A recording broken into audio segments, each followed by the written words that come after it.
Dear audience, good afternoon. I'm Csaba Varga, PhD student in the orthopedic department of the Semmelweis University, and my PhD program is about the indications in foot surgery, especially in the surgery of ankle osteoarthritis and adult flatfoot. The foot surgery is a new field in orthopedic surgery in Hungary. Because of the better facilities, foot surgery has developed much more abroad than in Hungary. And I would like to see that the international professional achievements in foot surgery feel widely applied in the clinical practice in Hungary as well. With my scientific work, I would like to contribute to the development of professional guidelines to make help for orthopedic surgeons with less practical experience to choose the appropriate surgical treatment protocol. First part of our work is about the role of BMI on the success rate of ankle replacement procedure, which is a controversial issue in the foot surgery nowadays. And the other part of our work is the comparison of the many operative techniques in the surgical treatment of adult flatfoot. Our first project is investigating the safety and efficacy of total ankle arthroplasty in relation with body mass index. As this figure shows, the annual incidence of ankle arthroplasties has increased quickly in the last 20 years. As the amount of ankle arthroplasties raises, the complication rate is increasing as well. The most important complications can be seen on the slide, like local and systemic complications.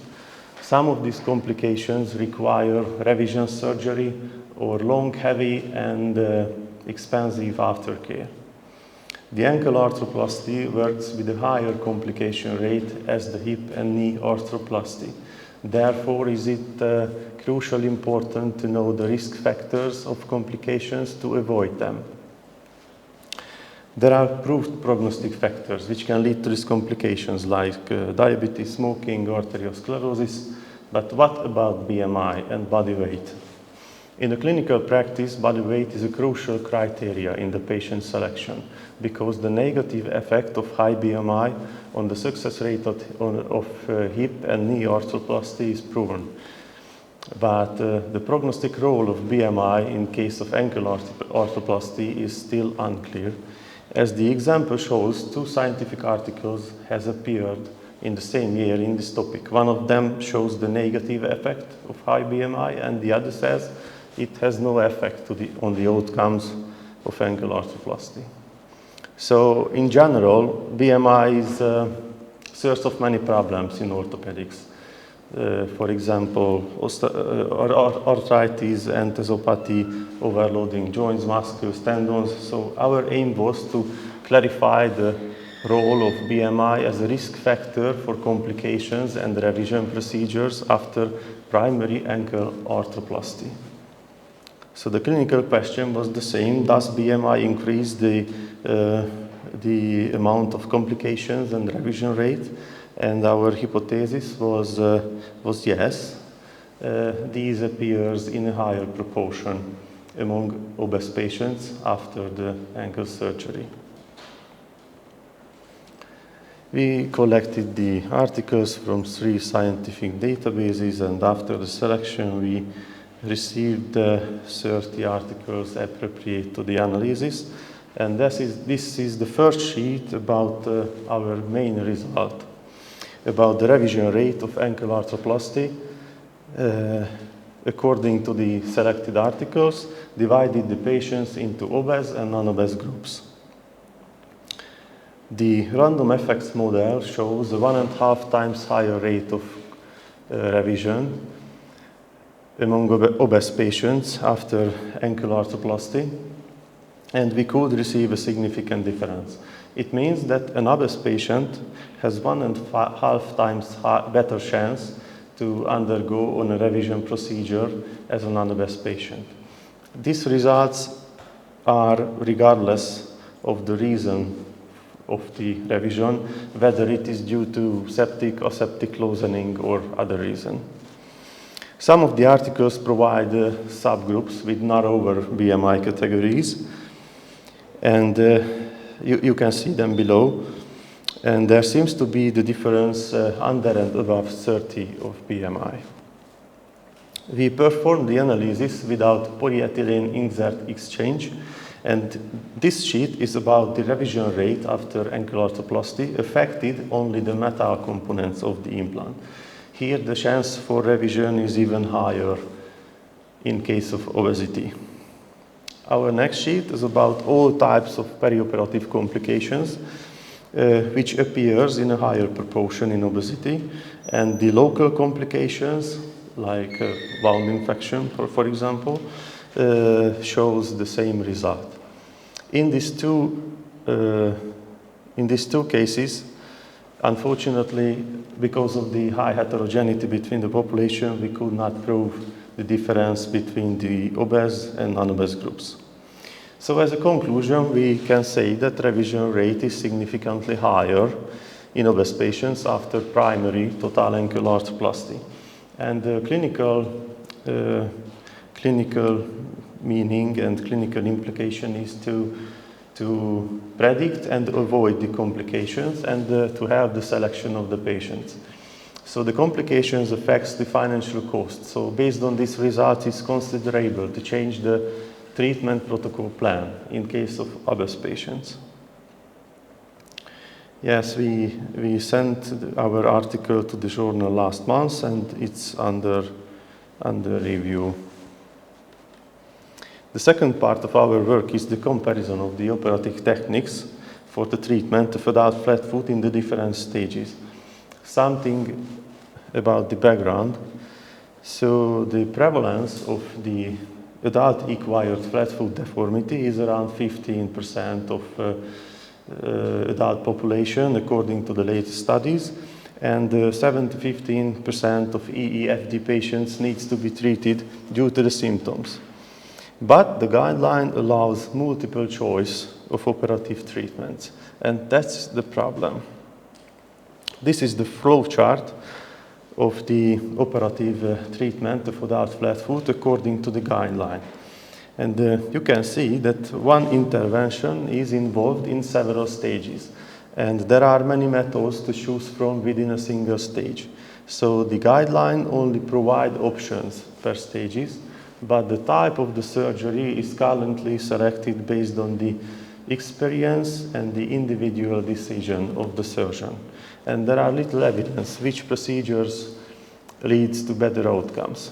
So our aim was to compare the effectiveness of these different surgical techniques in each stages of the adult flatfoot disease.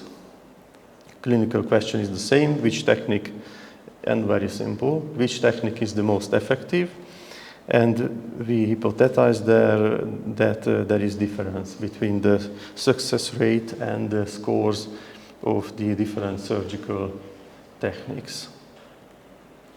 We collected the articles from these scientific databases, and we received 54 articles appropriate to the analysis.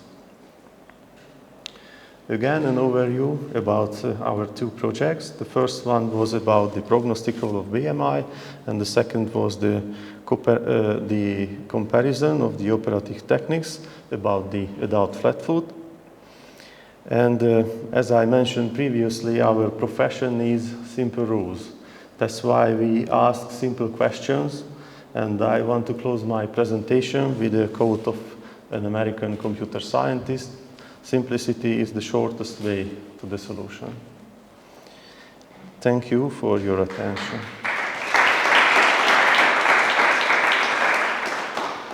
Thank you, Csaba, for your presentation. My question is that if you have a patient who has severe ankle pain and it's an obese patient, that what is a BMI rate when you would not advise the surgery, or is it established yet?